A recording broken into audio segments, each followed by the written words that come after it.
Hey everybody, my name is Suede, and welcome to our Over-Explain game. So what I'm going to do is I'm just going to play a regular game of Civ 3, and I'm going to explain all of my justifications and rationales for the things I do and why I play the game the way I do. Hopefully this will give you guys more insight into what the proper game strategy for Civ 3 is and why my playstyle is so effective. I realize when I'm playing on higher difficulty levels, I often skip some steps when I'm explaining things, so today I'm going to be playing on Regent. And just to prove that Civ or anything like that doesn't have a factor in, I'm going to play Portugal on the worst Portugal map imaginable. That's going to be a standard size 80% water Pangaea. I'll do roaming barbarians. Sound good? Okay, we're in. Oh, these settings are fucked up. Okay, so Regent difficulty. Ooh, Hittites would also be awful, but I think I'm going to go with Portugal. Have to get them out of the way sometime. So these two are on, yeah, this is standard settings right here. Let me double check. Yeah, these two should be off. Okay, let's do this. And I'll play whatever I'm given here in terms of land. Yeah, that's fine. So one thing about plane starts. I should have looked around before I planted that. I could have got the whale. I guess that's gone now. Okay, there's another planes over here. So the thing about plane starts is that they only give one food. You only get one food from plains tile unless you irrigate it. And citizens actually eat two food per turn. So when your citizen is using a plains tile, then you're reducing the surplus food you have. So normally you'd have two surplus food. Now you have one if you're using a plains tile. So here we actually only have two food tiles, which is the lake right here and the wheat. So what we're going to want to do is irrigating. So if we irrigate these plains tiles, they'll produce two food. That's enough to support a citizen, which is great. It's good for continued growth. If we don't irrigate, then we won't be able to grow very high because we won't have those two food tiles that we need. We're also going to irrigate this one. So this tile actually produces three food. The third food is just lost to the despotism penalty. So if we irrigate it, we'll get the third food because we'll have four food and then it's still -1. So the effect is the same. So what to do in terms of what to build? Oh, first a comment on the location. The reason I planted where I was because the lake just seems like the obvious place to plant. I guess the whale would be a bit better, but I do have the lake here. That means I have fresh water, meaning I can grow to size 7 without an aqueduct. That's amazing. Yeah, I think that's the only, because it's not a river, it's just a lake, so that's the only benefit I know. Unless I'm forgetting something. Oh, I can irrigate from the lake, but the city doesn't have to be on the lake to do that. So in terms of early things to build, we got a lot of options, but I'm going to go for a scout. Expansionist civs, their superpower is that they can build scouts. You might as well take advantage of that power, so you build scouts early on. Otherwise, I might go for a Kurag since I'm seafaring on their +1 movement, or a warrior. But I'll go for a scout because I'm expansionist. I might as well build scouts. So what to do? Portugal starts with alphabet, and usually it's a good idea when you start with alphabet to go for philosophy for the free tech.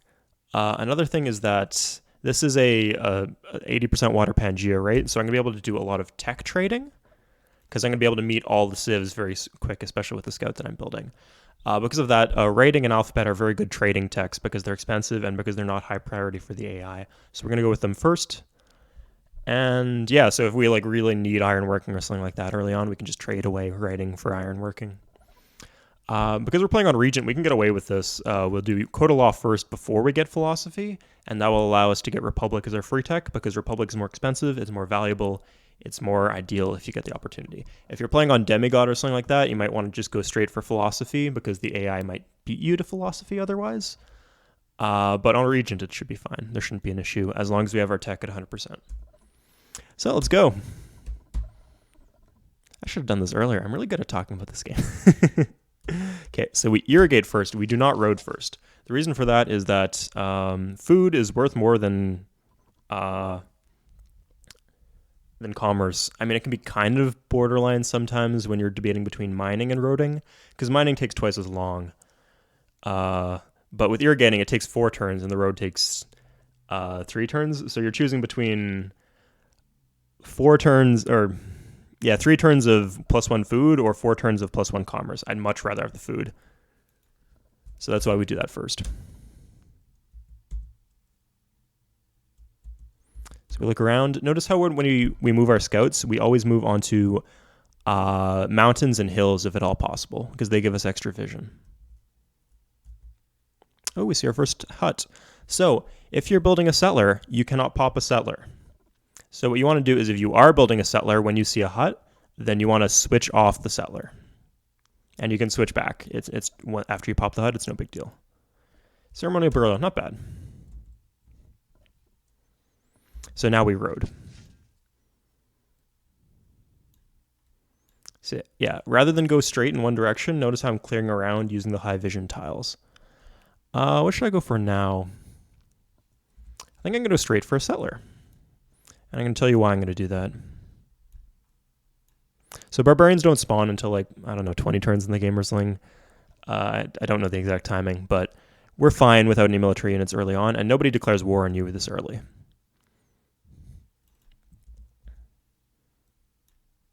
So once we grow to size 2, Lisbon, okay, we're size 1 and we're 1 away from growing, so it means we're 2 next turn. So this means that we have the choice between using 2 different tiles. We could use these tiles and get the shield, or we could use these tiles and get the food and the commerce. I'd much rather have the food and the commerce.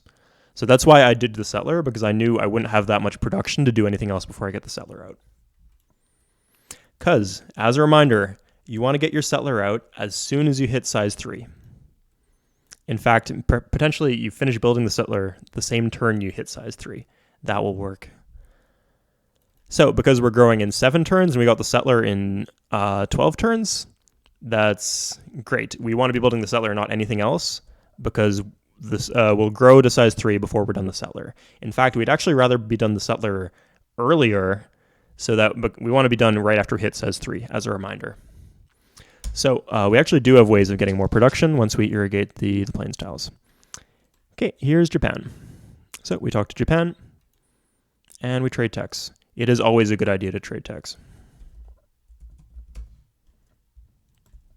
I mean, not always, that's a simplification, but I think I'll just take the gold instead. Pottery is an easily available tech, so he's going to get it from somewhere soon. So, if you trade techs with someone, to clarify, you do not lose the tech that you're trading with them. You keep the tech, they keep their tech, you just get their tech and vice versa. So, that is beneficial for them. It is beneficial for you. But you notice that this is an 8-player game. So it is not beneficial for all the 6 other people on the map. And so that's why we do it. So, because if we trade with Japan and then if we trade with all the other civs, then we will benefit 7 times and they'll only each benefit once. Whereas if we don't trade, they're all going to trade with each other and benefit from that, whereas we receive no benefit. So it's good for both of us, but bad for everybody else because they're not benefiting from it. And we are. Yeah, you see that whale now that we don't get. Okay, so when the borders expanded, it switched the citizen assignment from the lake tile to the forest. I think we'd rather have the forest tile for now, though. Great. So this is done, in 2 turns. So remember, we switch off the settler, and then we take the hut. Nice, we get the gold, and then we switch back.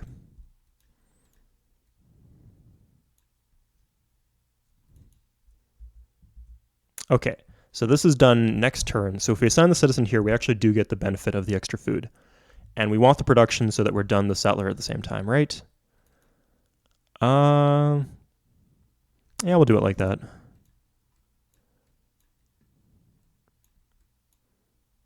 And we found another civ. Hello, Scandinavia. Perfect. Extra tech, extra gold, great.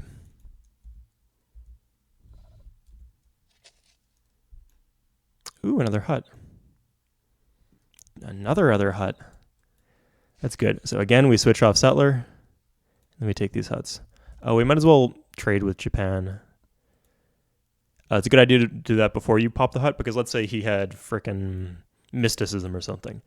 If we got mysticism from the hut and then we called him up, then we wouldn't be able to trade it to him, and he wouldn't be able to trade it to us. It'd be a waste. But now, instead of getting mysticism, we get another tech from this hut. So it's a good idea to do that. Oh, did I switch off? I didn't. Oh, I did. Okay. Skilled warrior. Okay. Wow, we're just getting everything except a settler. Bronze working.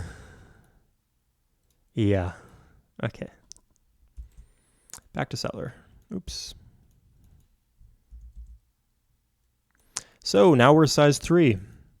There's a few different ways of dealing with unhappiness.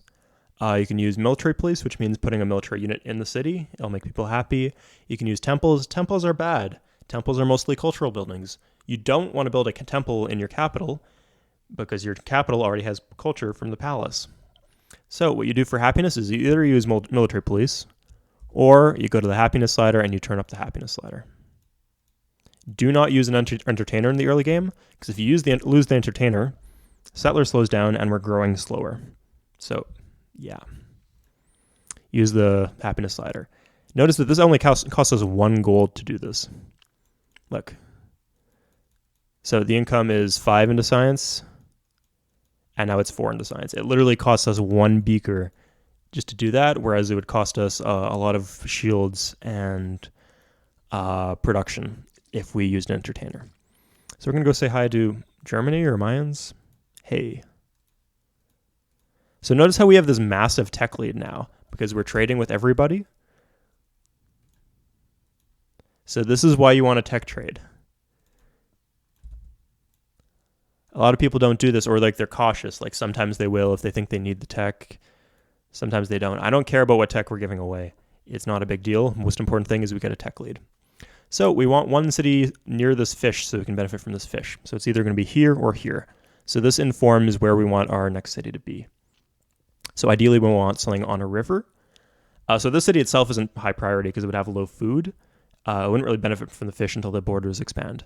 So we don't want to put our second city there, but we want to leave that spot open in the future. So that means we don't want to put it here. I guess this would expand onto the fish. We definitely don't want to put it here, though, because that'd be 2 tiles away, which in this position isn't ideal. So we're going to want to do something around here or maybe around here. But we do want it on the river because it's a source of fresh water. Great. So it's 3200 AD. It's turn 16. So that's not a bad time for getting out my first settler. It's sped up a bit because we had the bonus growth from the plains. We have 3 surplus food, notice, instead of the 2, which is standard. But try to get your settler out by turn 20 or something like that. As early as possible, though. So this is a fantastic city. I'm going to be planting my cities a little bit further apart than I would be doing if I was doing like an early military game rush. Because I think early military game rush, I mean, those are useful to show you, but it'd be a bit cheesy. I'm going to show you how to win without military. Okay, so we have a few options now. We could just go for a... So what are we going to do with our worker? Really, we only need these 2 tiles, right? This and one of the forests. So we don't really need to improve any tiles in Lisbon. We do want to move our worker towards our second city because we can irrigate the plains, the wheat, for example, irrigate the floodplains, mine the bonus grassland. But to do that, we have to go through this forest, and there's not really, I mean, working a forest, like roading a forest, is slow, and it doesn't really accomplish much. So what we're going to do is we're actually going to chop the forest. And what I was thinking was, well, what can we chop towards? And there's really only one answer to that in the early game. There's only one building that you want to build, which is a granary. I mean, you could build maybe you could do a barracks if you're going for a military rush, but if you're just doing a standard expansion early game, granary is the only building that you're really going to go for. So we're going to do that.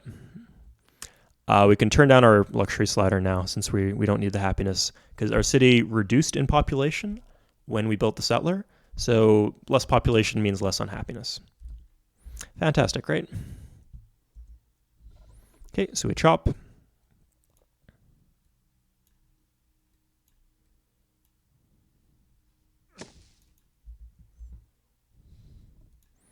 We're going to take this guy home to be military police.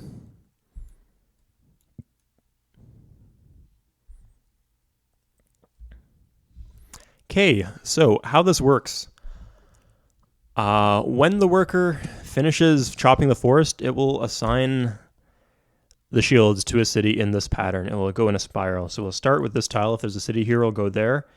Then it will check for city here, city here, city here. There's no cities here, all around in a circle. And then it'll go to this tile, and then around and around. So the shields will go to Lisbon. I'll show you that. If you don't memorize that pattern, one thing you can do is you can just start building the pyramids here, and it won't go to the cities that's building the pyramids because you can't chop forests to speed up a wonder.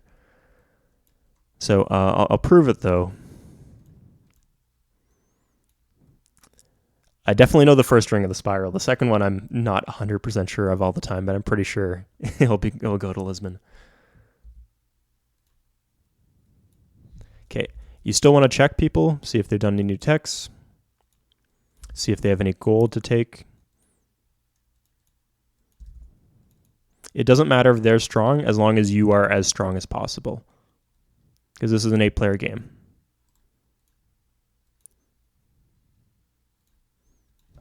Yeah. So normally that's not worth it, but we're getting something, and this doesn't really cost us anything. I don't care if the Netherlands on the other side of the map are marginally stronger. If I don't take it, some other AI will. I might as well take it. Nice. Yeah, the shields went to Lisbon. Perfect. So in Oporto, we're just going to build a warrior to act as military police and defense against barbarians. And you can actually scout through other people's lands. They won't kick you out if you just have the scout, so it's fine. Oh, I put the city here and not next to the wheat. Huh. I'm just trying to think if I wanted to do that.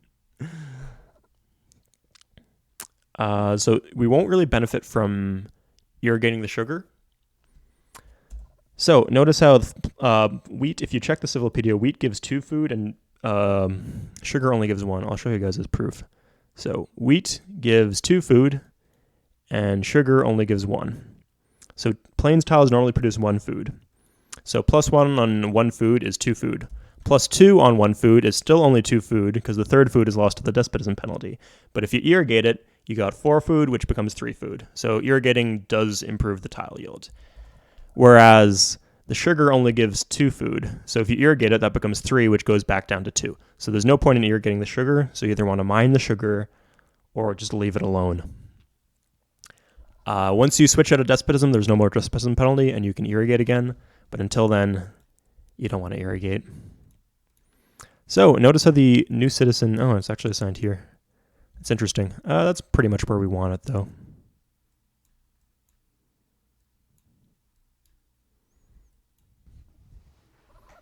Is this a Pangea? Where are the other civs? Yeah, the one thing about 80% water Pangea is you can't guarantee that, like normally, if it's a 60% water, for example, you know it's just going to be generally in this area, but in 80% water, it could be all here, it could be all here. You don't really know where the other civs are going to be. Great. So we could go for a worker here, because the worker finishes in 5 turns, which is the same amount of time it takes to grow. But as we noted, we want as many cities out as soon as possible. So we're just going to go warrior into another settler. We can queue that up with the shift button. Not super important, but if you play multiplayer, it's a habit to save time.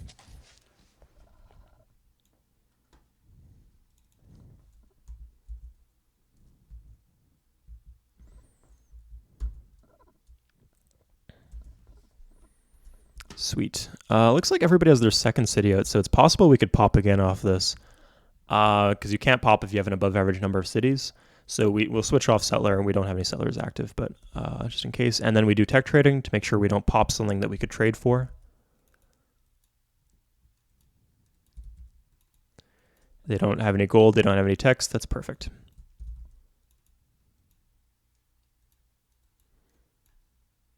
It would have been fun to get a city. Whatever.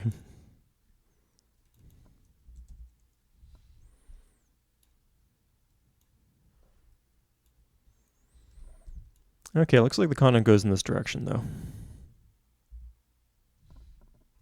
Nice. So notice how we will grow in 10 turns, and we will also produce a settler in 10 turns. That's perfect. So we could mine, but then we'd produce the settler in like 8 turns, and then grow in 10 turns. So the extra shields would be wasted in that case. So we might as well road first. So normally I would say road or irrigate first as a general rule, or sorry, irrigate or mine first before roading as a general rule. But there's some cases like if you don't need the shield or you don't need the food or whatever, you want to irrigate first.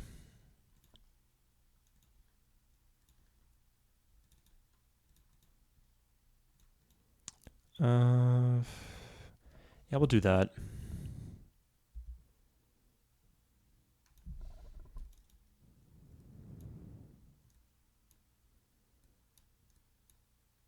Oh, hey, a hut. Oh, we can actually might be able to pop a settler again. Yep, so let's say hi to the Persians. Hi, Persia. And we take their gold. So to take the gold, we use the cheapest tech possible. Pottery is cheaper than alphabet, so we give them pottery.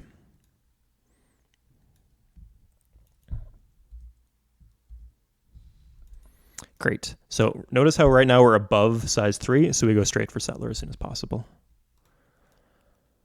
We'll go... This would be a good spot for a city eventually. But because there's not a lot of food there, like there's no 2 food tiles around there, so that city would not help us snowball our expansion, so it's not a high priority city spot. Here's a 2 food tile. Ooh, we could get these oases. Yeah, I think that's the best idea. And yeah, but we switch off the settler first, again, to try to pop a settler or a city. One of these days. One of these days.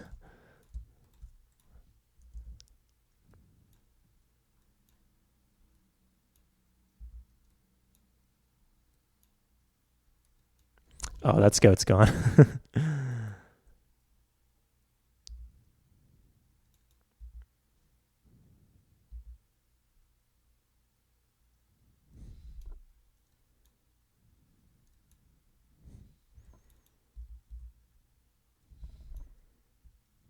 Okay, so again, we switch off settler.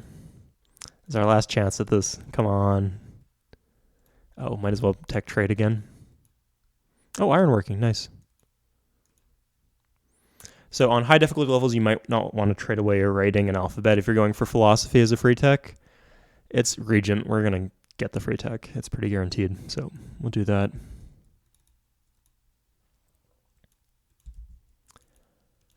Mayans.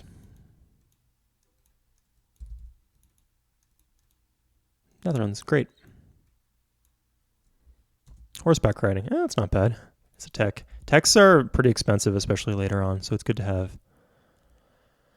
So, yeah, we want to go for the, like I said, the high growth city locations so we can keep snowballing our expansion. Because even if the cities aren't building settlers, they should be building workers, so it's a good idea for it to go for high food tiles.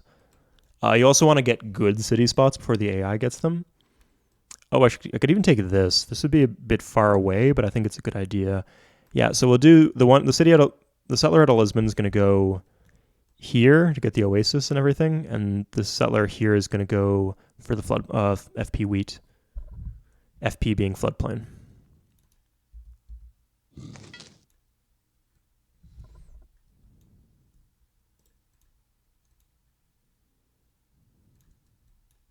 Nice, another 10 gold. Notice how we're accumulating a massive treasury from all this trading. This is going to be really handy later on.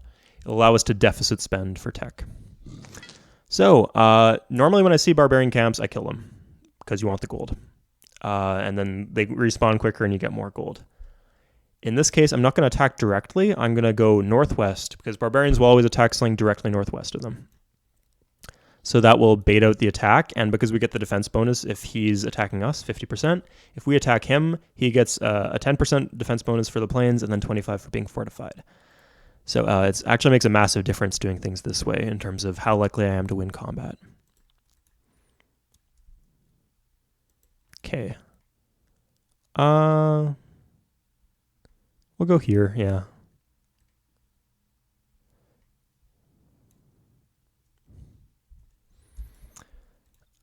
So we do need... Barbarians are starting to spawn, so we do need warriors. But crucially, warriors are all we need. Okay, so the first one will stay in at all times, usually. But the first one's just staying put. But we did win combat against the other one.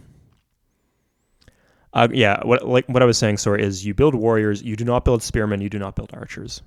There's no point in doing that because you don't need quality troops at this point, you just need quantity. You need bodies in cities and killing barbarian camps. They don't need to be good units. Yeah. Okay, so we try. We lost. It was worth a shot, though.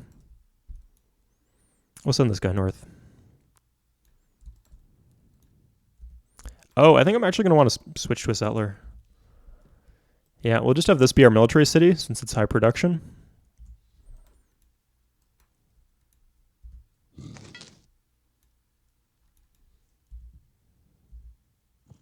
Ooh, hello. Okay, I'm missing contact with one person. I wonder where they are. So I'll take the warrior with me to the city because it's gonna be a little further away.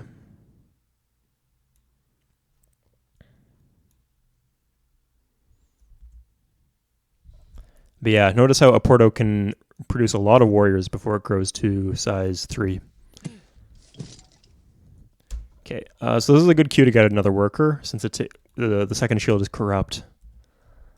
So if we do a warrior and then a settler, the settler will take forever. If we just go straight for a settler, we're not going to have many warriors. Better to do a worker now. And being roaded to your capital actually reduces corruption, fun fact. Okay, we can turn down this, turn up this.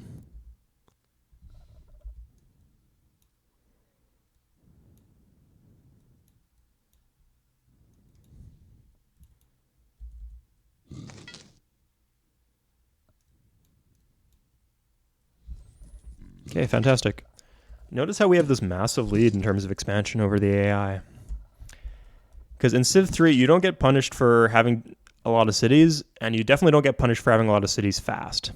So you want to build your cities as fast as possible. Claim as much land as possible, and then in the late game, you're going to see I'm going to build a massive empire just off expansion, just off of focusing settlers, and then I'm going to have more land than them, more cities, more production, more growth, more science, and I can just leverage that into a win. I don't have to do anything fancy.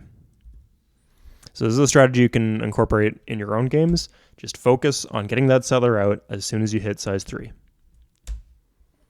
Again, he attacked into me, and he lost. So notice how placing my unit on top of this hill is a big advantage for me here. Nice, this time we got the camp.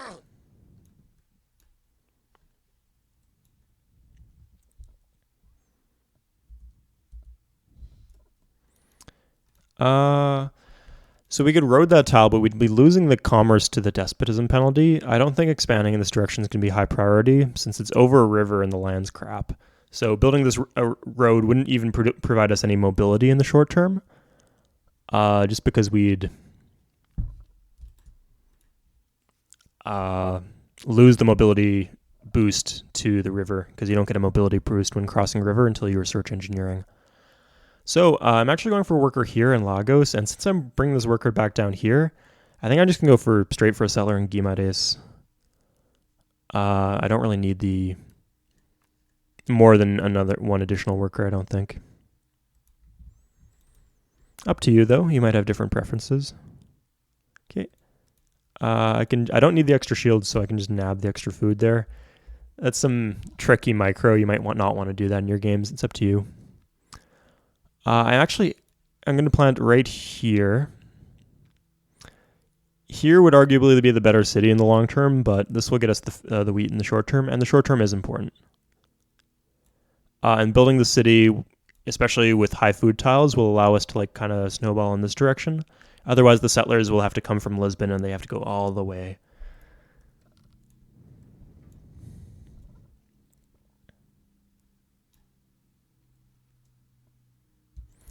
In fact, we want to irrigate this wheat so that city has extra food, because otherwise it's going to have problems with growth.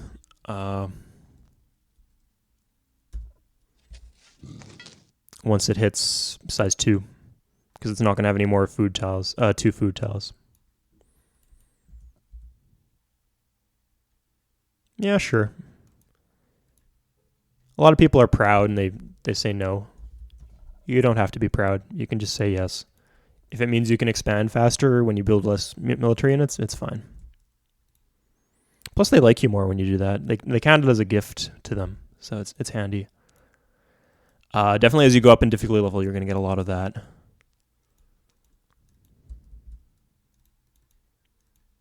So I think someone complained in the Discord saying, "Oh, they always declare war on me so early, so I need to build a spearman. I can't just do warriors. I need to build spearmen." And it's like, why do they declare war?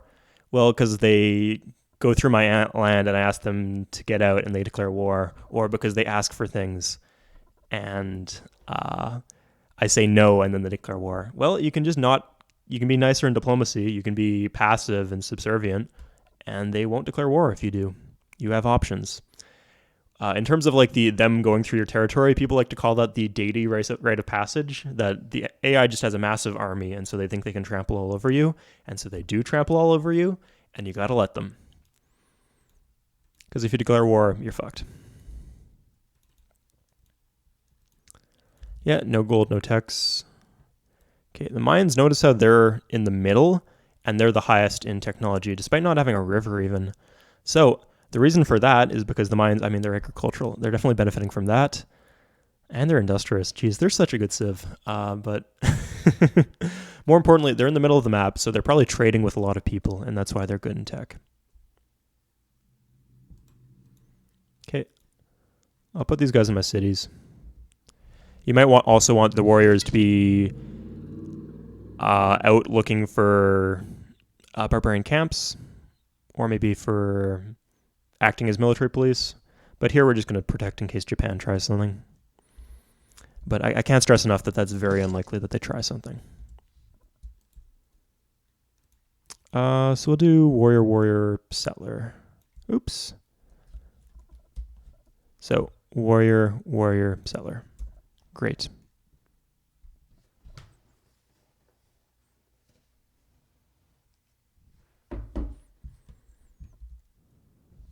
So I'm kind of eyeballing it here in Guimarães. I think that I'll be done the settler before I hit size 3. Because that's, like I said, that's the crucial thing. You want to be done your settler as soon as you've hit size 3, if at all possible. If you have the production for it, which I do in this case. So we're going to go straight for the wheat here. We're not going to mess around.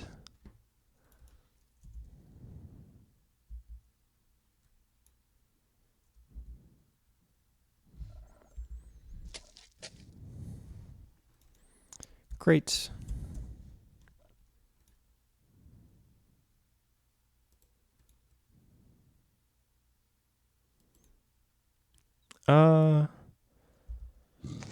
So this city will have happiness problem when it hits size 4. So you either want to get another warrior in there or not let it hit size 4.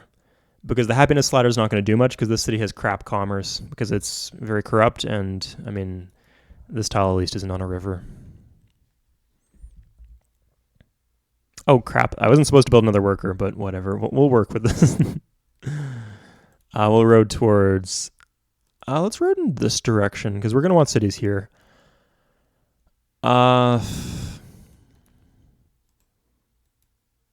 This city is surprisingly decent, but we'd be wasting a lot of desert tiles, which aren't super high priority. But no, I think the better idea is to go here and then here.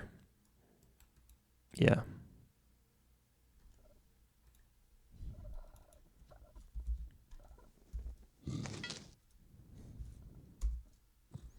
Okay, here come the barbs, but we have plenty of warriors stocked up in Oporto.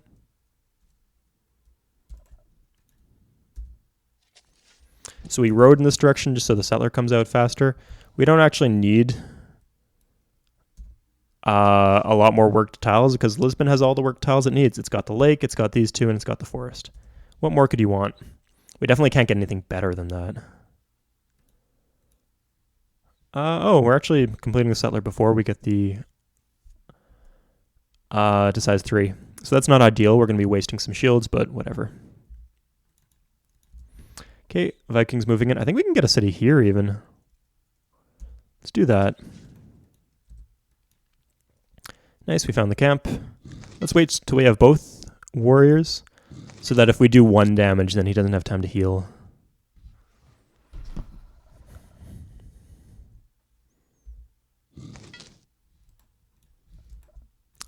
Yeah, we'll get that out.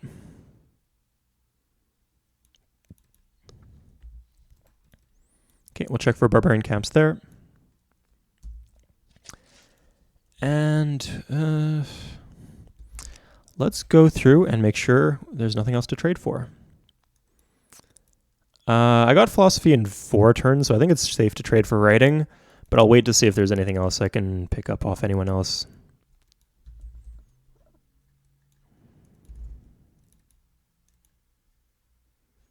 Okay, I think at this point it's safe to trade for writing.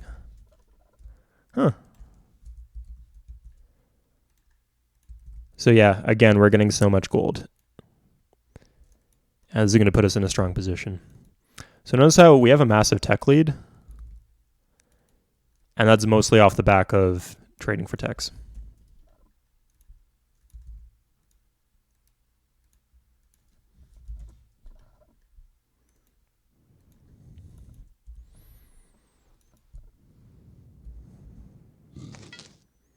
Ooh, border expand, and we get the fish now. That's nice.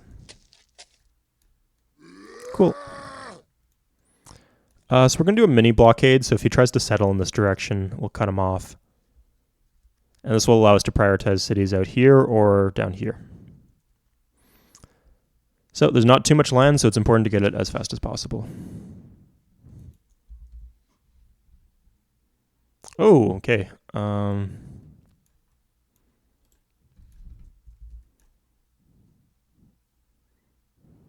So the blockade is like a bit advanced. You might not want to do that in your own games. It's up to you. But it is a cool thing you can do to safeguard your own expansion. You might just plant here. It's a crappy city, but who knows. So these cities down here can be contested, so we want to have them as a high priority. Oh, huh. Okay, we made a mistake. We should have taken one of these warriors south. We might be walking into barbarians. You don't send out unescorted settlers after barbarians might have spawned. Okay, so we'll push this wall back. Okay, yeah. So notice how we walked here and not here? Because if we walked here, there'd be 3 possible tiles that might have barbarians. If we walk here, there's 1, and then plus we can see what's on the mountains. So, in Civ 3, you don't get any benefit from doing overlap. So in Civ 4, if you have like excess beakers, they'll go towards the next tech. In Civ 3, they just disappear. You lose them. So we might as well get the extra gold from reducing tech.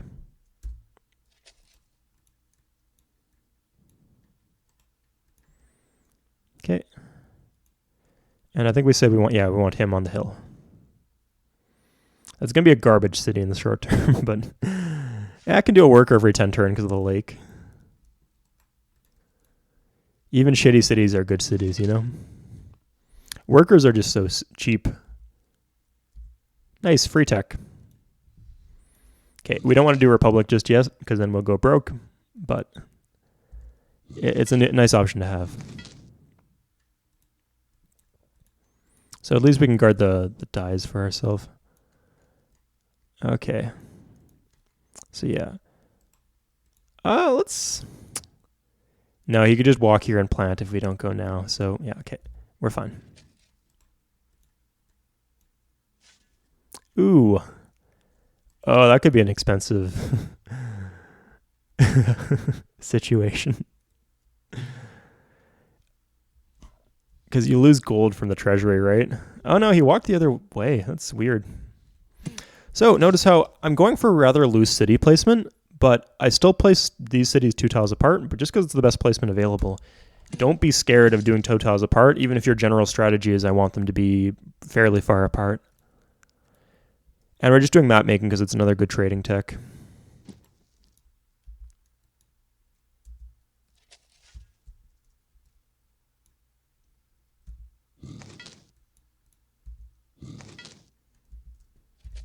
Okay, keep trading. Okay, at this point, I'm not going to do 25 gold for that. I'll wait for something better. But with the early techs, I mean, someone's going to have masonry or whatever.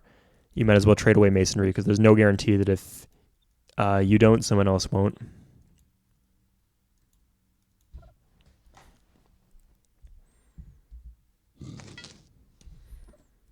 Great, more warriors coming out. Always good to have.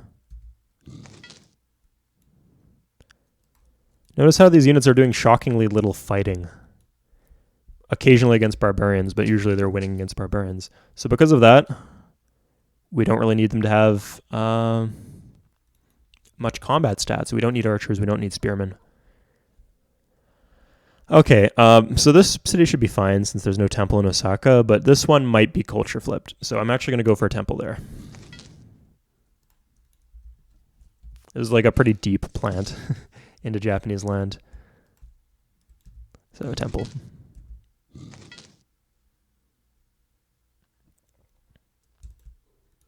Worker. Okay.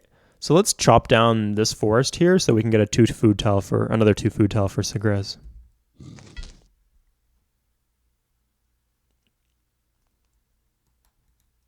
Okay, I'm just going to plant a random city in the desert here to get all these desert tiles. Again, it's always a good idea to have more cities. Who knows, there might be some freaking saltpeter or something, or oil there even. So you should do it.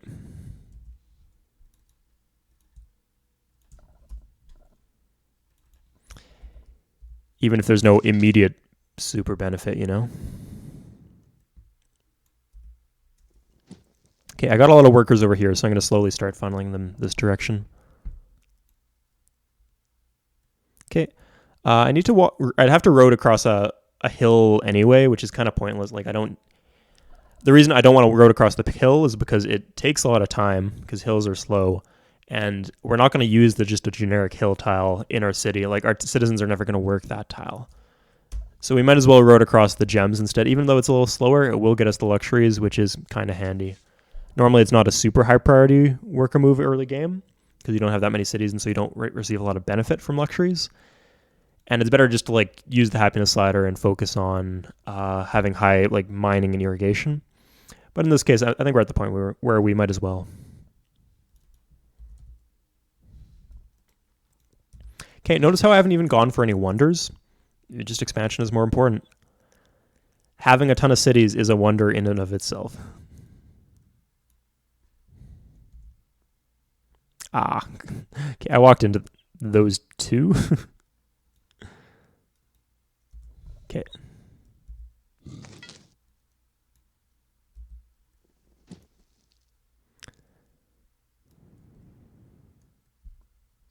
Okay, so we can actually chain the irrigation through the city and irrigate the plains tile.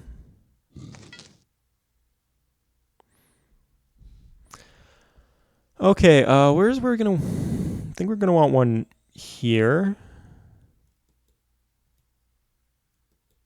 We could do here, but then we'd lose the cow. Or sorry, we wouldn't get the cow until much later.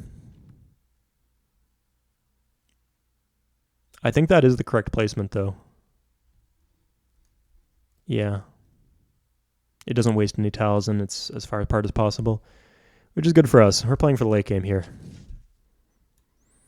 As a reminder, if we were doing a military rush, we'd want to plant closer together. But we're not. So I could road this iron, but if I road the iron, then we can't build warriors anymore. And we like building warriors. Like I said, we need bodies in cities, so we're not going to hook the iron.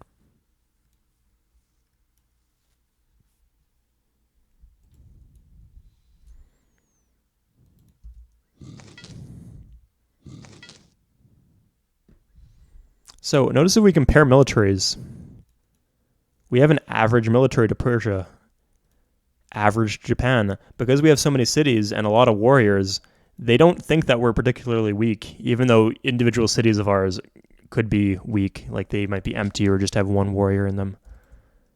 So they're not likely to declare war. So that's why we can get away with this.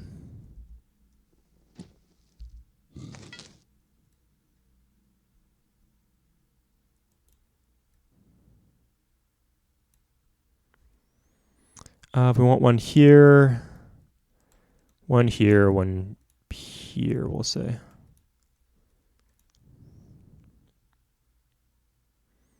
Oh, I didn't want to do that.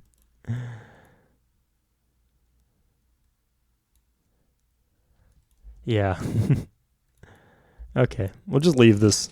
I'm too lazy to micromanage the happiness. Ideally, we'd want to go down and then go back up once we need it, but no. Okay, so still nobody's...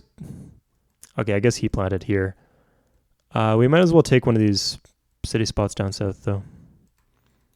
Oh, that's just war. Are they looking for barbarians or something? That's odd.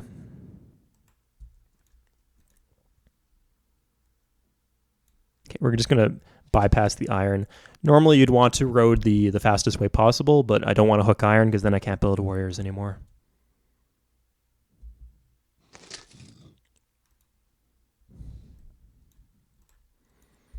Okay, activate the him. Okay,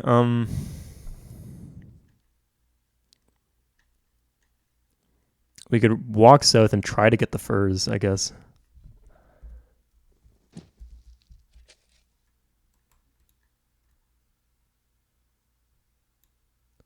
Yeah, I have no clue what they're doing. Ah, there we are.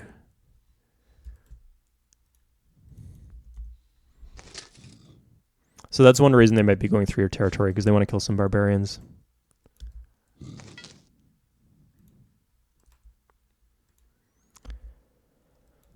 Okay, so even though these are crappy cities in the jungle and they're 2 tiles away from enemy cities, we might as well take something, you know?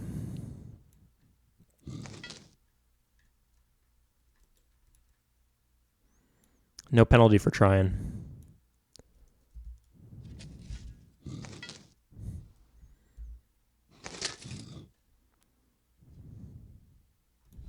Okay, and we actually get the gold here because we plant the camp next to them. And a barbarian camp can't exist in your territory. The barbarians can, they stay around, but the camp can't. Okay, so we could do this, or we could go for the furs. I think I'm going to go for the furs.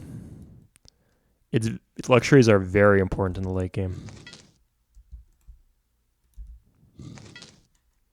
And even the mid game. Just not in the early game. They're not super important, but it's important to secure them so you can have them later. Okay. So at this point we do more tech trading. I probably should be doing this more often, but we'll see.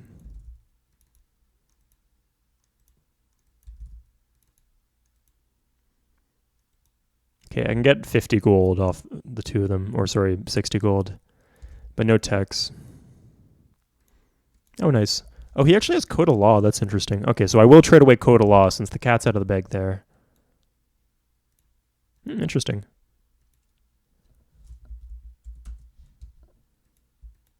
Okay, in this case, I'll just gift him Alphabet and then writing. Oh my god.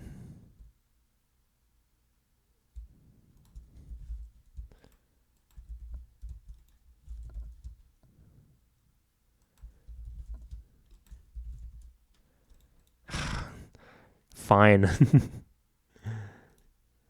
I do want... what was it William had? Did he have Code of Law or did he have Philosophy?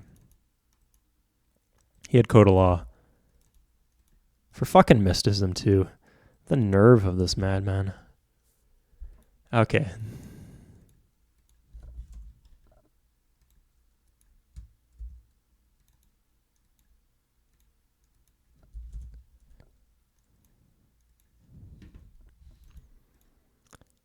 Yeah, I'll go for another settler. Okay, great. So this is another good trading tech. So at this point, we could go for literature in the Great Library. Great Library is an amazing wonder, but the way you use it is you set your science at 0% and you let them tech for you. And they tech for you painfully slow on Regent difficulty, so we're going to do our own teching, and we're going to not skip the Great Library. Yeah, there's no real Ancient Era wonder that I think we should prioritize at the moment.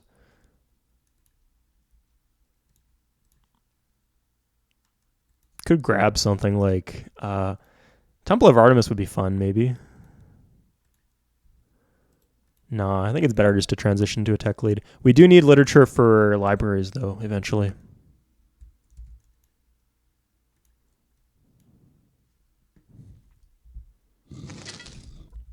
So the reason I send it onto this tile is because if you just send it along the road, that's just wasting a turn.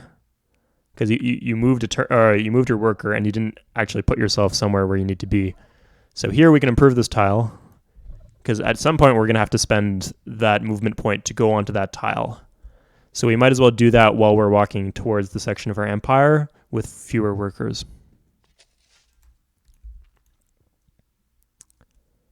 Okay, so now we're actually going to chop this.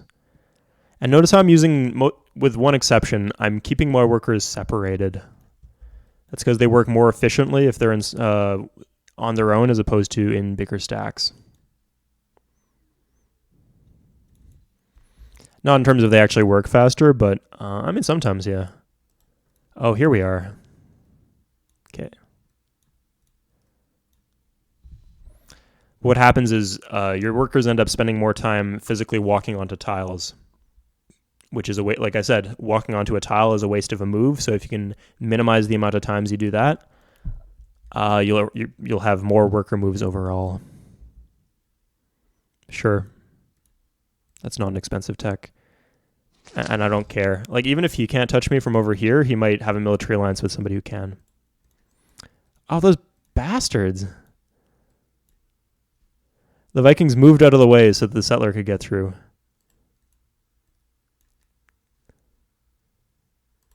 Okay, it's on now.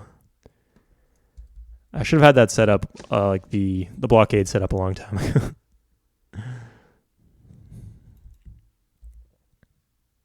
Oh, I have gems now, so I can just turn off my luxury slider altogether. That should be fine.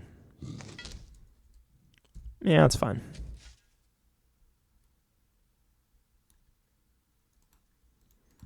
Okay. Nice.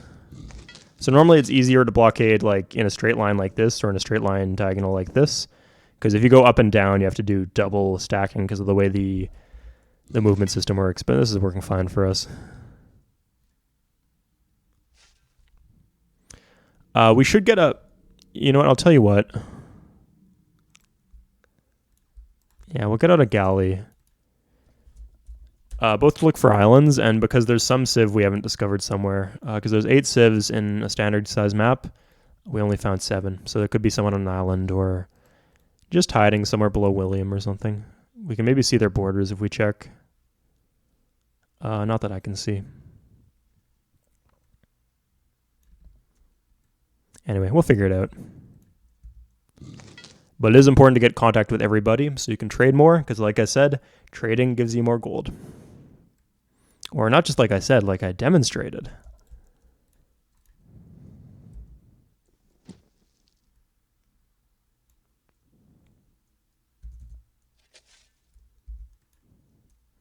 Great.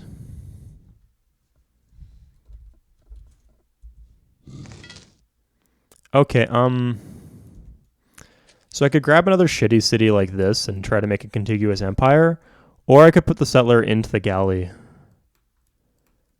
And I think that's the smarter... Yeah, I can probably still get this city later. They're not going to plant it. The one danger is maybe they'll build a temple, but this has ship production and this is non-religious civ, so it's not likely.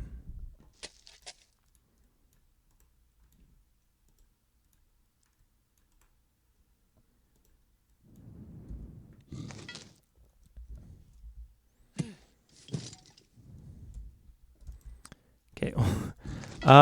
Here I'm actually going to build a spearman since it's the one city where I might die. I might lose the city if he attacks me and won't be able to get it back. I said here and here.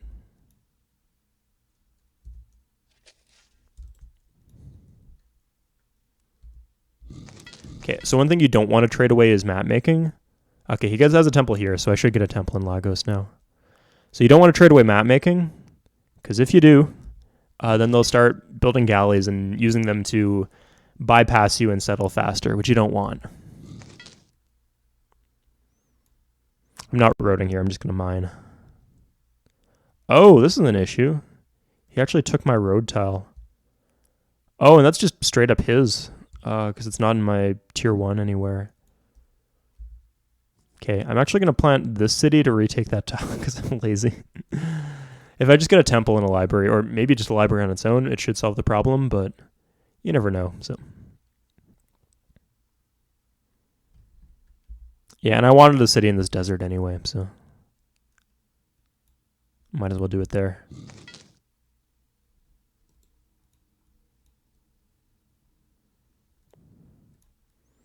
Okay, we'll advance these in this direction.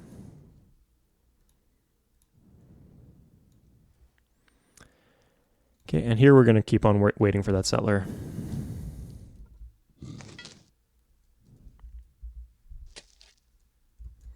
At some point, we're going to want to slave this so it's done sooner. Probably when it's 20 shields away from being done.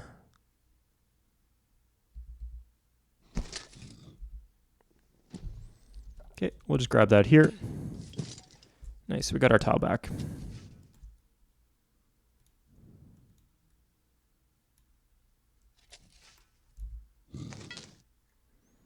Oh, there's a settler in there. And now he's blocking our roads, the asshole. Oops, wouldn't want that.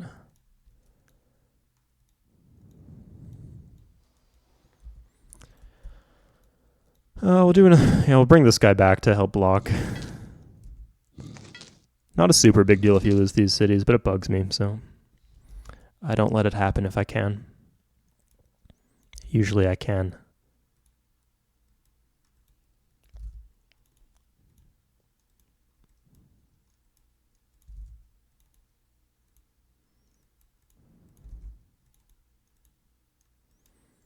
Yep, I'm not seeing any gold or techs. It's perfect.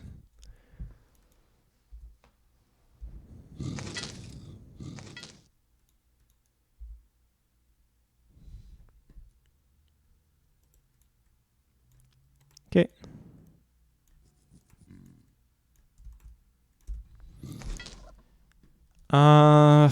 So even if we irrigate this desert, until we get railroads, it's only going to produce one food, which is crappy. So not a high priority. I think we should be improving Lisbon at some point, though. Everywhere else got improved. It's Lisbon's turn, too. Okay. Yeah, okay, that should block them off completely. Yeah, let's try to take these 2 tiles and go for a temple. We're closing in on the end of the expansion phase, so it's not super important to build settlers at a high priority anymore, because we're running out of tiles to take up with our settlers. If we really wanted to, we could do shit like this. Yeah, it might be a good idea, but I'm not going to do that now because it's too much of a headache to control. Okay, we're clearing out these barbarians. Nice.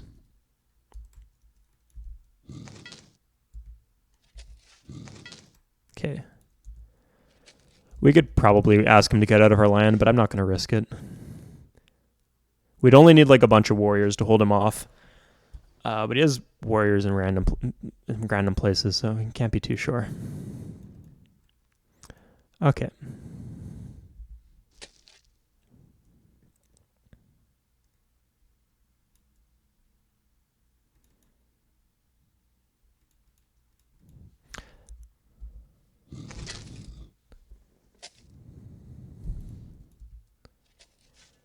Okay.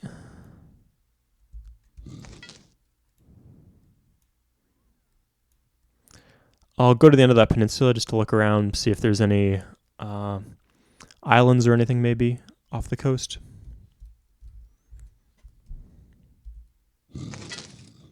We'd want to know about that.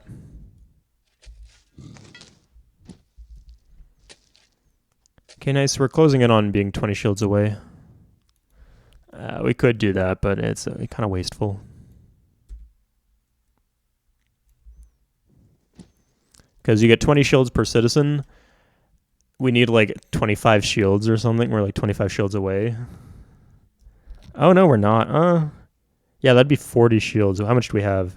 6, 12, 18, 24, 30. Oh, yeah, we're 6 shields away from being able to hurry for 1 citizen, so we can wait that long.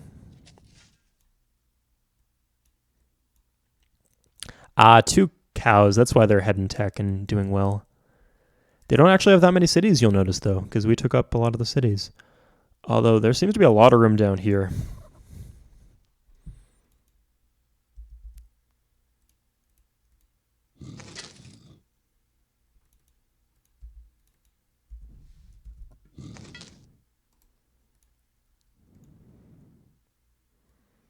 Still pricey. Okay, he goes here.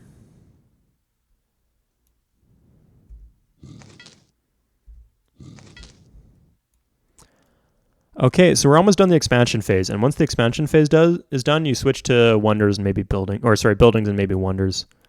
So is there any wonder that's really? It's a Pangea map, so we don't need the Great Lighthouse. Colossus is cheap.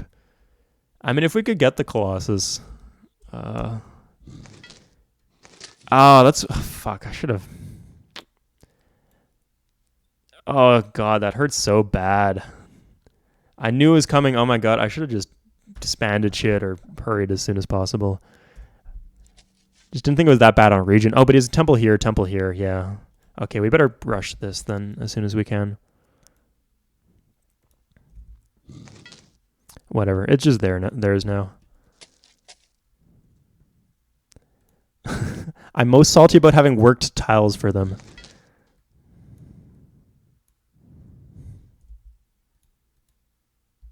Pyramids, okay. Yeah, we learned our lesson. We'll hurry this.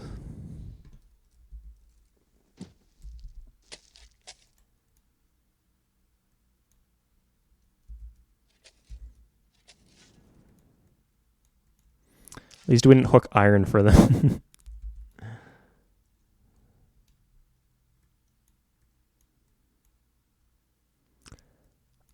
We'll look in that direction. I mean, we're seafaring. We might as well take advantage of that. Okay, how many city spots are left? 1, 2, maybe 3, maybe 4.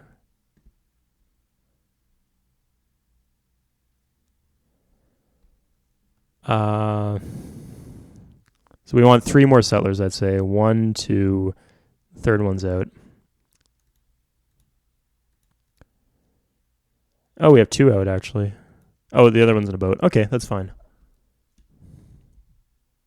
Okay, now we're switching to buildings. I think library is top priority. So we're going to go for literature.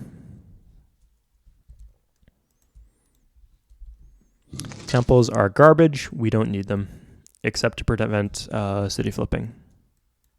Remember, they're a culture building. They're not a happiness building. There are better ways to solve your happiness problem. Might as well grab the Forbidden Palace, I guess. We wanted a city that's corrupt and good land, so I think this one actually meets the bill. Or Evora. Yeah, that's going to take a while, but I think Evora is the better choice. We can get courthouses are always a good idea if we have the extra shields. And I think we want one city with a barracks, just so we have some military that can hold its own. So we do 1, 2 out. We're not seeing anything, so we go back in.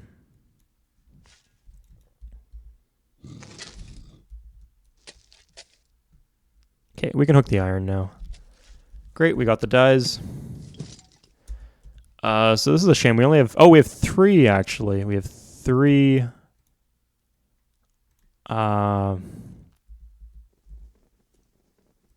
luxuries, including the furs.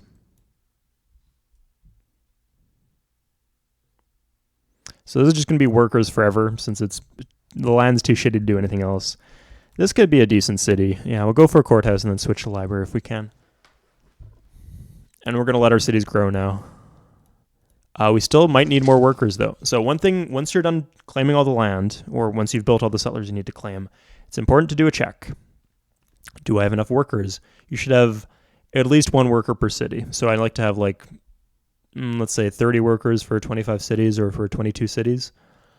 So right now we have 1, 2, 3, 4, 5, 6, 7, 8, 9, 10, 11, 12, 13 cities and only 12 workers. So we need another 5 workers or so. So I think the pace that we're getting them in Segraz should be enough, though. And Segraz is not going to do anything else that's useful. We could do Harbor here to grow a little quicker.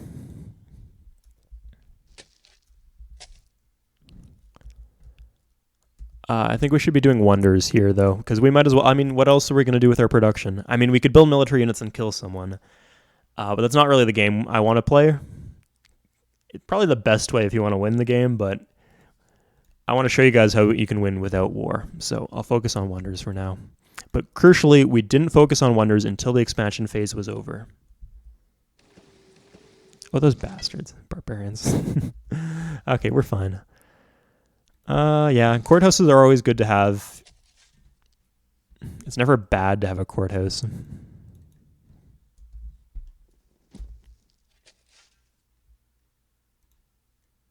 Okay, they're not going to grab that land because they can't. So we can just put these in our cities.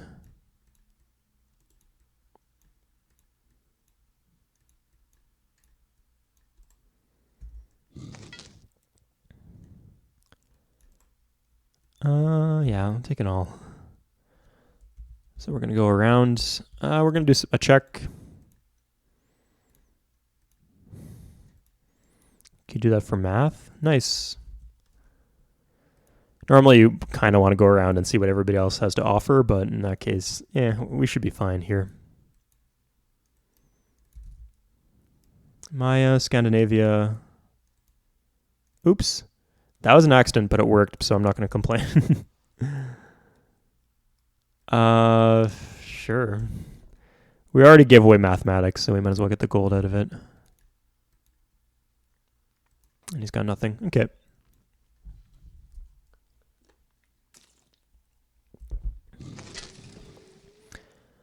Normally, I don't think Temple of Artemis is a very good wonder, but I mean, it seems it might be better suited for lower difficulty levels. Oops. Just because you have the time to build it and people don't tech as fast. Like normally through tech trading, you'll get to the next era much faster in higher difficulty levels, but lower difficulty levels, there's no one to trade with because the AI tech's so slow. Oh, we should think about switching into Republic at some point.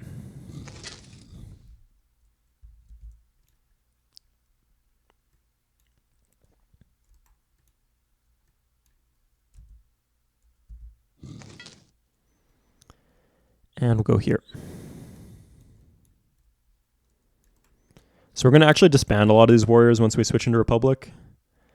So for that reason, it might have been a good idea to switch to something else. We have contact with the Mayans. Like instead of like spearmen basically or archers. Just because unit support's an issue, so the units that you do have should be as strong as possible in Republic, but I don't think strength is an issue. Oh, okay. That I'm going to say no to. Okay, I'm going to have to be a little careful here. But I don't think there's any civ here where I think if they declared war on me, I'd be so fucked right now. No. Because they can rope other people into the war, but yeah.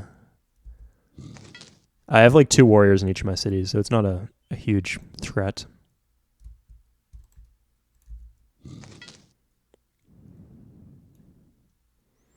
And I'm just going to make peace as soon as possible. But yeah, Republic's just such an expensive tech that I'm not giving that away for free. At least not to somebody who's not an actual threat to me. Now, if this was the expansion phase and I was worried about my expansion getting fucked up, I might actually give it away, but yeah. Okay, we're just going to lower that. Great, and now we do literature.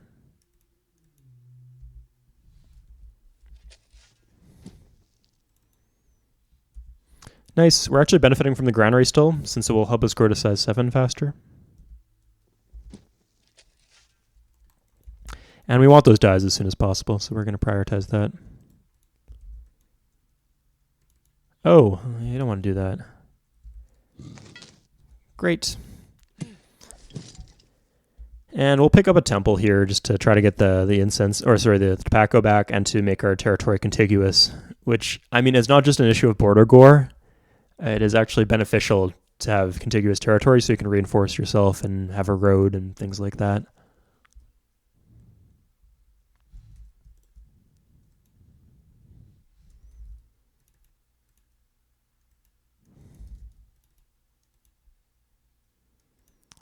Okay, Persians probably haven't even met Scandinavia and Japan, so it's not even an issue. And I got the spearmen coming there. Yeah, by the time they get units to Braga, we can just make peace with them. And they'll either make peace for nothing or they'll make peace for less than Republic.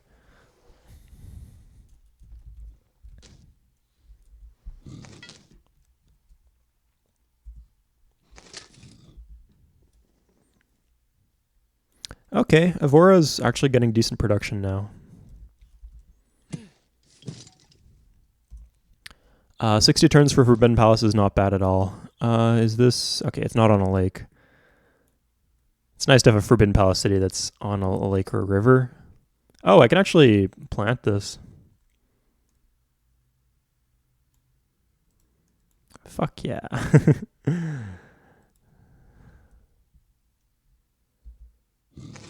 Nice. Okay. We'll get out some swordsmen. And here we'll get out a temple or a library. In corrupt cities, temples might honestly be better. Both because it's hard to solve happiness problems with the happiness slider in corrupt cities.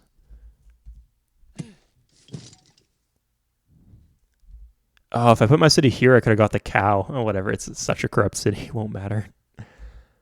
Oh, and there's this whole island. Damn, that's cool. I should have got another galley out. Eventually, soon they'll be able to, or willing to talk to me.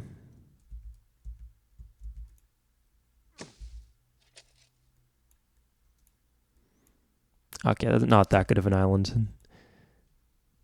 I'm fine with this one just giving me unit support. So we're going to do outpost here, so we don't have to protect the city. That's fine, as long as we get some wonder. It's a nice little boost to have.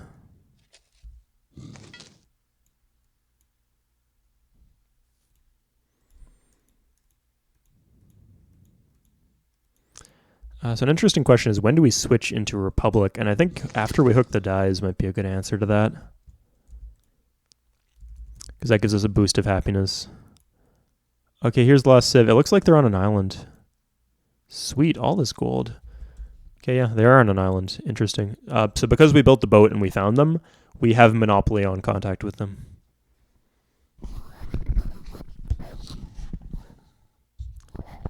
And the Dutch are here. It's so good we got our settler when we did. We do want to make peace as soon as possible, just so that... Let's upgrade some units, actually, shall we? Okay. Yeah. Feeling a lot more comfortable now. We want to make peace as soon as possible, just so they don't rope anyone else into the war, like with a military alliance. Because that would be a pain to deal with. So notice how we build that boat and we start exploring. That's really crucial to do. So before we switch into the next government, it's important to think, is there anything we want to hurry production on? Like most notably temples, and I don't think the answer to that is yes. I think we're fine.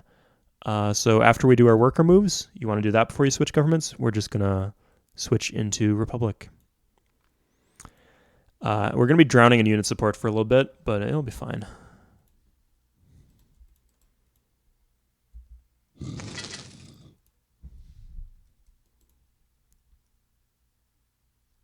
What did I want to do before I switched?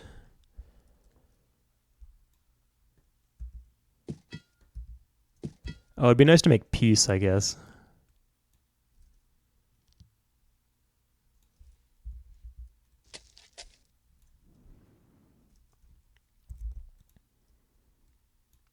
Oh, the Vikings have found them. Interesting. They're probably going to get some cities here. That's okay, though. So finally, Persia wants to make peace. And we actually get gold off them. Can we get a city? Oh, no, that'd be too good. Still, we got 16 gold for holding firm when we were confident. So, we're going to switch into a republic. Oh, careful in Lagos here, actually. Anyway, so that's it for part 1. In part 2, I'm going to show you guys how to adjust to switching into Republic and to clean up like your unit support situation and to make sure that your economy is very strong once you switch in. So, thanks for watching, and I'll see you guys next time.